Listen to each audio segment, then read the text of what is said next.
Hello friends, मैं आपका अपने यूट्यूब चैनल में स्वागत करता हूं। तो फ्रेंड्स, मेरा नाम है मनीष और आप देख रहे हैं Manish RH study YouTube channel.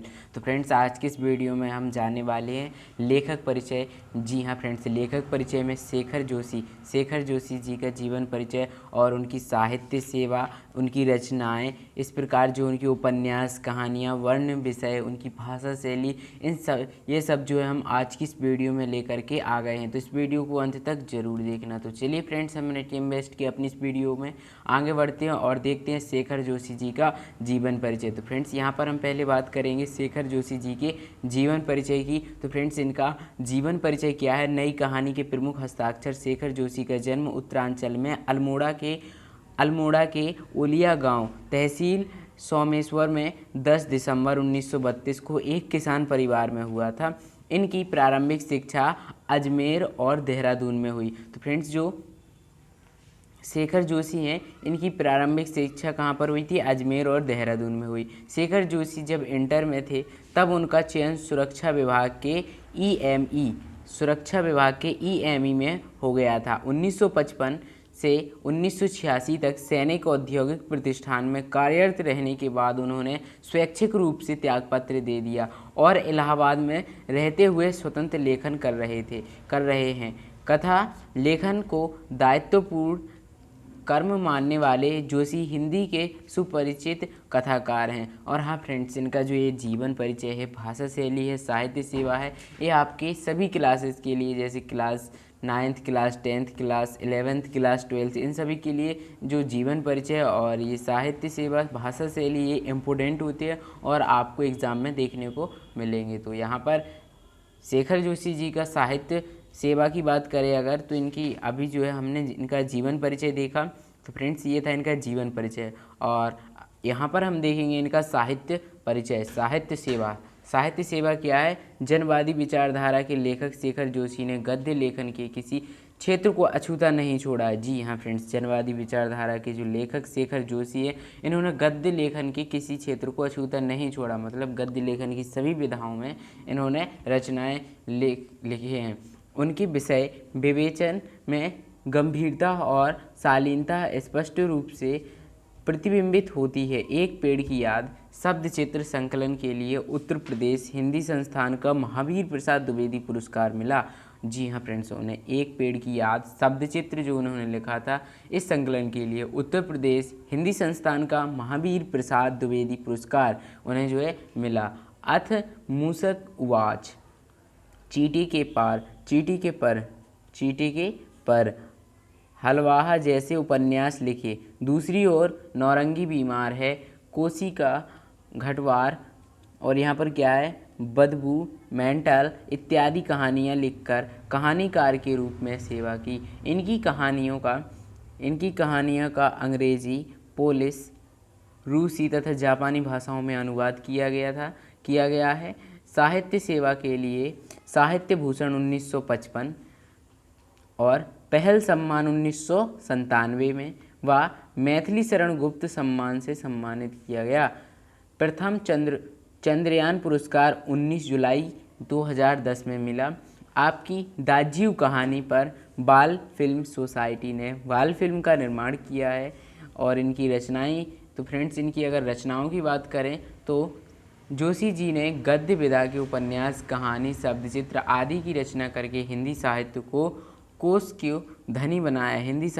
को धनी बनाया है। उनकी रचनाएं अग्र प्रकार हैं। तो फ्रेंड्स, उनकी रचनाएं किस प्रकार हैं? जैसे उनके अगर उपन्यास की बात करें तो उनके द्वारा लिखे गए उपन्यास कौन कौन से हैं?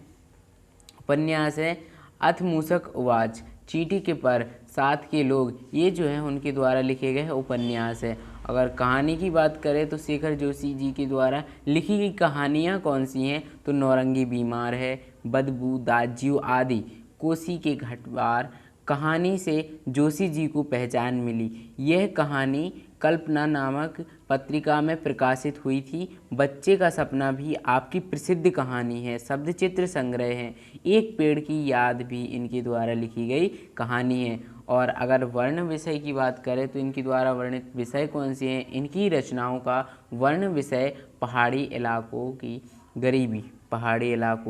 गरीबी कठिन जीवन संघर्ष, उत्पीड़न, यातना, प्रतिरोध, उम्मीद और न उम्मीदी से भरे औद्योगिक मजदूरों के हालात, शहरी कस्बाई और निम्न वर्ग के सामाजिक नैतिक संकट तथा धर्म और जाति से जुड़ी रूढ़ियाँ।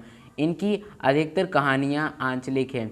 इनकी अधिकतर कहानियाँ किस प्रकार की है? आंचलिक हैं। और भाषा की बात करें तो इनकी भाषा कैसी है? कोमल भावनाओं को सजीव शब्दों में प्रकट करना जोशी जी की भाषा की प्रमुख विशेषता है। तो फ्रेंड्स, जो शेखर जोशी जी हैं, इनकी भाषा की प्रमुख विशेषता क्या है?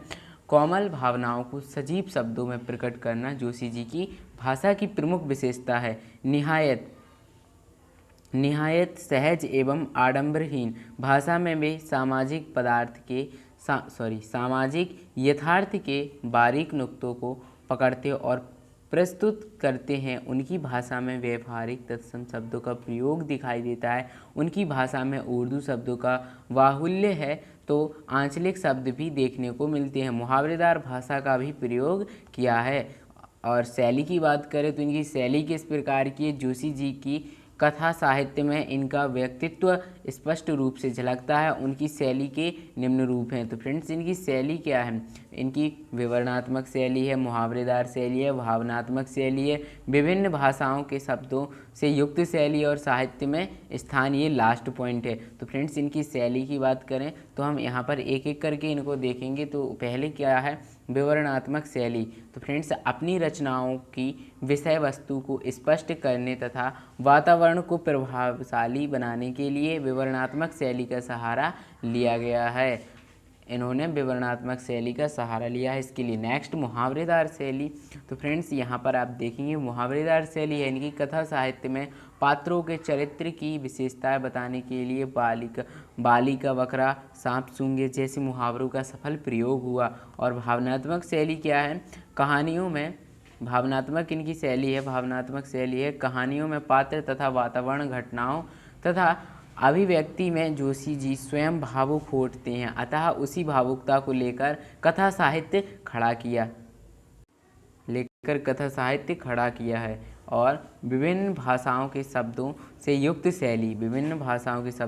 शैली है। उर्दू संस्कृत के शब्द चयन से भाषा को अर्थग्रहण तथा प्रभावशाली बनाया गया है।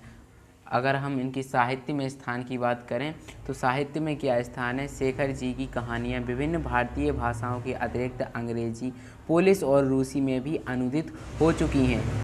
और उनकी प्रसिद्ध कहानी दाज्यू पर बाल फिल्म सोसाइटी द्वारा बाल फिल्म का निर्माण जोशी जी के स्थान को ऊंचा कर देता है। नई कहानी आंदोलन में जोशी जी का स्थान अन्यतम है। तो फ्रेंड्स, यहाँ पर मैं आशा करता हूँ कि आपको ये वीडियो पसंद आया होगा। और यहाँ पर इस वीडियो में इतना ही। अगर ये वीडियो पसंद आया हो तो इस वीडियो को लाइक करें और अपने फ्रेंड्स के साथ शेयर करें। इसी प्रकार की वीडियो पाने के लिए आपके अपने यूट्यूब चैनल को सब्सक्राइब जरूर करें।